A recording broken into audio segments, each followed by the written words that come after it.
Okay, class, good morning. So, in addition to the recorded video lecture about memes, I will be discussing for this recorded video lecture the differences of local and global communication. So, specifically, I will be discussing about the local and global communication in multicultural settings.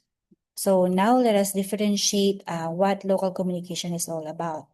So as you can now see in the slide, so madali naman kasing intindihin what local communication is all about. It is being able to communicate with the members of your local area or community. So in terms of verbally and non-verbally. Okay?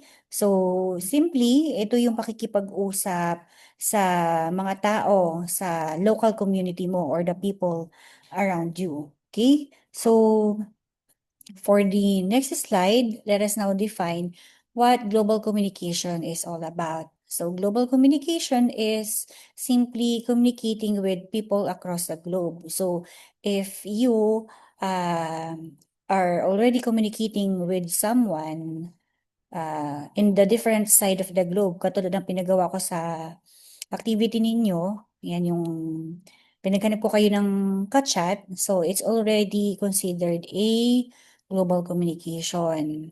Kasi nga, ay,